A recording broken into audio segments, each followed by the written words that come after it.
sur mes lèvres. Je ne sortirai jamais avec toi, a dit Trina en me poussant pour rejoindre sa classe. Les élèves proches chuchotaient et souriaient en regardant mon embarras. C'était il y a un mois. Beaucoup de choses peuvent arriver dans un mois. Salut, mon prénom est Zayn. Si vous souhaitez continuer à recevoir du contenu de qualité, aimez et abonnez-vous à notre chaîne. Appuyez sur cette cloche de notification vous aidera à voir nos histoires en premier.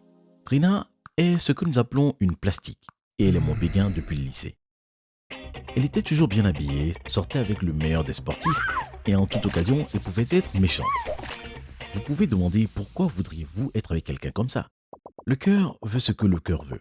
Je suis sûr que vous avez déjà aimé certaines personnes douteuses. Une chose que j'ai toujours admirée à propos de Trina, c'est qu'elle était une élève avec que des bonnes notes. Mes amis par contre ne le croyaient pas. Ils pensaient que quelque chose devait se passer pour qu'elle obtienne tous les A tout le temps à l'université, car au lycée, elle avait une moyenne de C. Chaque année à la fac Robinsonville, une collecte de fonds appelée Foire de mai était organisée. Il y a des jeux, des prix et de la nourriture. Plus tard dans la soirée, il y a une discothèque avec un DJ et les étudiants dansent toute la nuit. C'est ma deuxième année à Robinsonville et la discothèque l'année dernière était géniale. Le rater cette année n'était pas une option, d'autant plus que j'ai entendu Trina dire à ses amis qu'elle serait là. Quand mes amis et moi sommes arrivés, la discothèque battait son plein. Nous avons payé nos frais et nous sommes allés à l'intérieur. C'était plein à craquer. Mes amis et moi avons dansé avec quelques filles de certaines de nos classes jusqu'à ce que je repère Trina dans la foule. Je me suis dirigé vers elle, mais elle se déplaçait rapidement dans la foule. Je l'ai vue sortir de la piste et je l'ai poursuivie. Quand elle a tourné au coin de la rue, j'ai dû courir pour la rattraper. J'étais sur le point de l'interpeller quand j'ai remarqué qu'elle s'était arrêtée pour discuter avec le doyen, M. Rivera. Je suis lentement revenu sur mes pas et je me suis caché derrière le mur pour observer. J'ai regardé M. Rivera toucher légèrement le visage de Trina et comme elle s'est rapprochée de lui et s'est accrochée à sa veste. Que se passe-t-il entre M. Rivera et Trina? Ai-je marmonné. Un membre du corps enseignant et un étudiant engagés dans une relation ne se sont jamais bien terminés. Le membre du corps enseignant perdait généralement son emploi et l'étudiante était renvoyée. Je peux peut-être utiliser ça à mon avantage, ai-je dit sournoisement. J'ai sorti mon téléphone de ma poche, mais juste au moment où j'allais enregistrer, ils sont partis. J'ai décidé de les suivre. Mes yeux se sont éclairés quand j'ai réalisé qu'ils se dirigeaient vers le bureau du doyen. C'est sur le point de devenir bon, et je souris. J'ai attendu d'entendre la porte du bureau se fermer avant de me faufiler sous la fenêtre du bureau. Le bureau avait des stores ouverts que j'utilisais à mon avantage. J'ai appuyé sur enregistrer et j'ai jeté un coup d'œil à travers les stores pour mieux voir ce qui se passait. Il ne fallut pas longtemps avant que M. Rivera et Trina s'embrassent dans son bureau. C'était dégoûtant. Je veux dire, M. Rivera était un jeune homme et Trina avait la vingtaine, mais quand même. Atchou! Un éternuement s'échappa avant que j'aie eu la chance de me le retenir. As-tu entendu quelque chose? A demandé M. Rivera. Oh, espèce de gros chat effrayé, a dit Trina en rigolant. Monsieur a marché vers le store et j'étais sûr d'être pris. Heureusement pour moi, il n'a fait que fermer les stores. Je me suis faufilé hors du bureau et j'ai soupiré de soulagement une fois à l'extérieur. C'est ainsi que Trina a eu tous ses A. Et je dis en sécurisant mon téléphone dans ma poche. Eh bien, Monsieur Rivera, il y a un nouveau shérif en ville. J'espère que Trina est prête pour le grand changement. Je suis entré sur le campus lundi matin en me sentant comme une toute nouvelle personne. J'avais la vidéo sur mon téléphone et je me la suis envoyée par email sur quelques comptes différents pour la conserver, ainsi que pour la télécharger sur une clé USB qui était cachée. Quand j'ai vu Trina, j'ai couru à sa rencontre. Salut Trina, comment s'est passé ton week-end? Ai-je souri. Trina se moqua. Tu n'aimerais pas savoir. Ses amis ont ri, mais j'ai continué. Je suppose que la réunion que tu as eue dans le bureau du doyen s'est bien passée, ai-je dit en riant.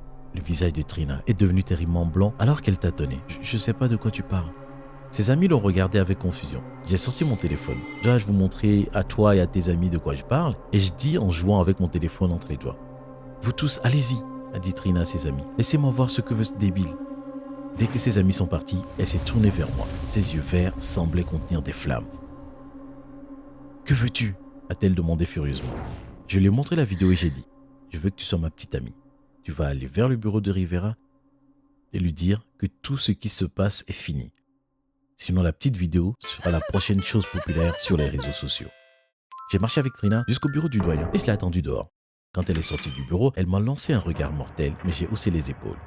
Je voulais qu'elle m'apprécie pour moi, mais je suppose qu'elle pourrait faire semblant de m'aimer jusqu'à ce qu'elle commence vraiment à m'aimer. Maintenant que c'est fini, vas-tu porter mes livres pour moi et m'accompagner en classe? Ai-je demandé malicieusement.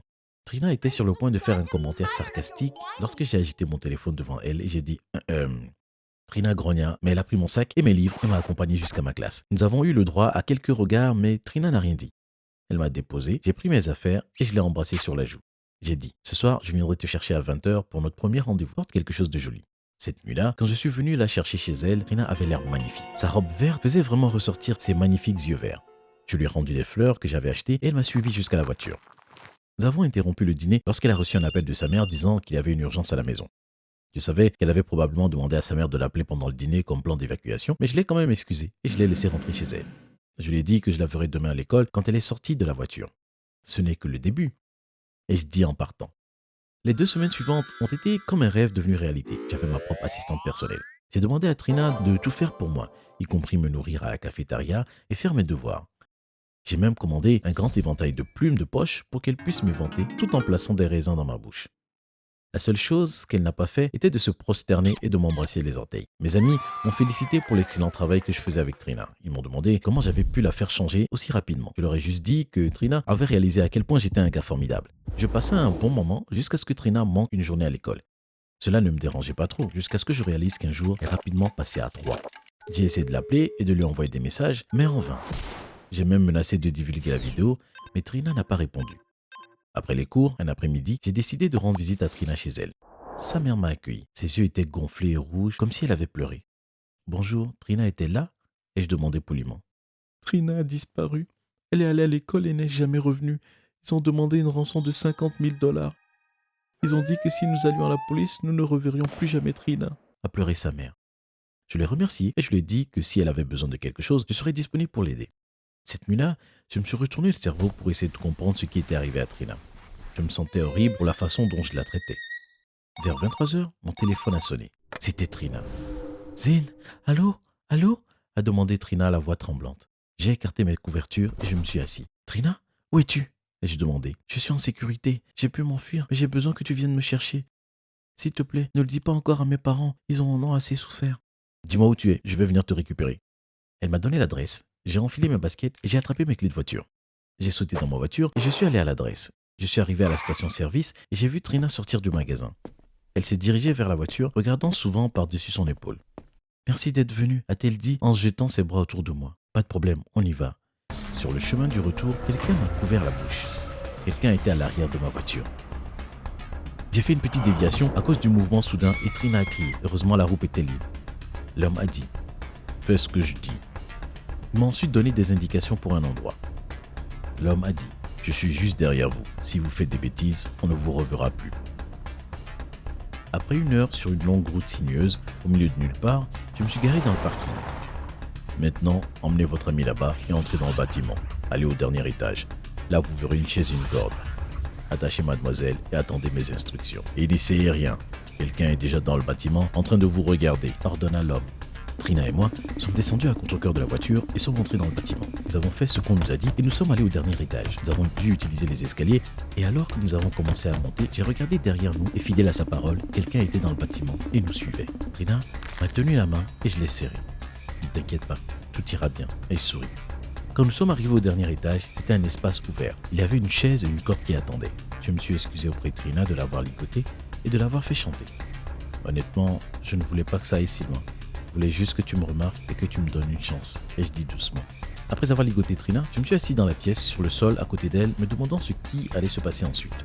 Quelques minutes se sont écoulées et j'ai reçu un SMS sur mon téléphone me disant de regarder la vidéo que je venais de recevoir.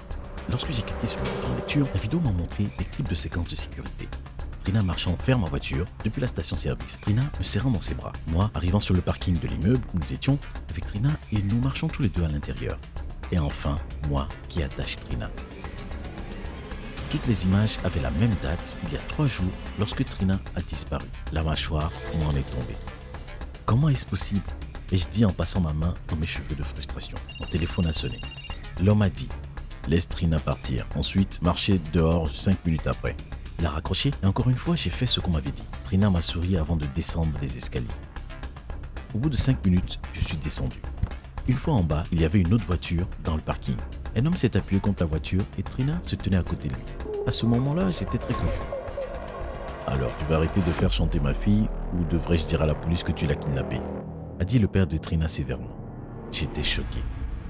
Je n'ai jamais kidnappé votre fille, ai-je bégayé. Eh bien, les images de caméras de sécurité, la note qui provient de la page d'un de tes livres, sur laquelle la police a d'ailleurs pu relever de nombreuses empreintes digitales, et le fait que je viens de transférer 50 000 $ sur ton compte bancaire, comme le voulait le kidnappeur, Prouve que tu as kidnappé ma fille, dit l'homme avec force. Le père de Trina s'est approché de moi, a attrapé mon col et a dit « La prochaine fois que tu viendras après ma fille, je ne serai pas aussi généreux que maintenant. Si tu ne supprimes pas la vidéo que tu as de ma fille, je commencerai à publier tous tes secrets de famille. La première chose que je posterai est la raison pour laquelle ton père est allé en prison pendant 5 ans dès qu'il a terminé ses études. Laisse ma fille tranquille. » Il m'a laissé partir et j'ai hoché la tête et me suis frotté le cou. Trina et son père ont sauté dans leur voiture et sont partis me laissant sur le parking en me demandant ce que mon père avait fait pour qu'il soit allé en prison pendant 5 ans. Je n'avais pas pu dormir cette nuit-là. Tout d'abord, j'avais été trompé par Trina. Deuxièmement, ce que son père avait dit à propos de mon père me dérangeait. Pourquoi le père de Trina a-t-il partagé cette information sur mon père?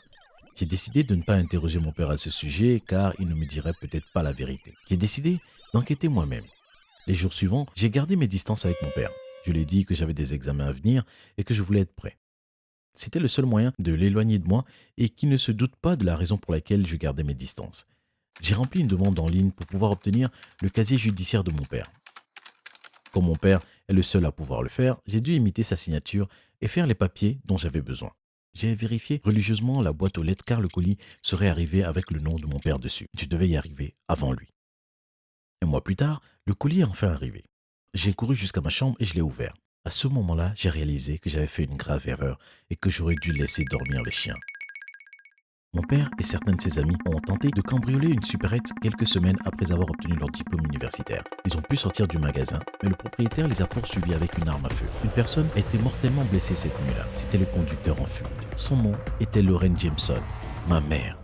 J'ai passé la majeure partie de mon enfance avec mes grands-parents et je ne l'ai tout simplement jamais remis en question. Mon père m'a dit que ma mère était décédée pendant l'accouchement. Je suis né la même nuit où le vol a eu lieu. Après avoir passé 5 ans en prison, il est sorti en liberté conditionnelle pour bonne conduite. Après avoir tout lu, j'ai emballé mes vêtements et attrapé mes clés. J'ai laissé les documents sur le comptoir de la cuisine où mon père pouvait les voir facilement. Je suis sorti de la maison de mon père pour la dernière fois. Ce qui a commencé comme un divertissement pur a fini par changer ma vie.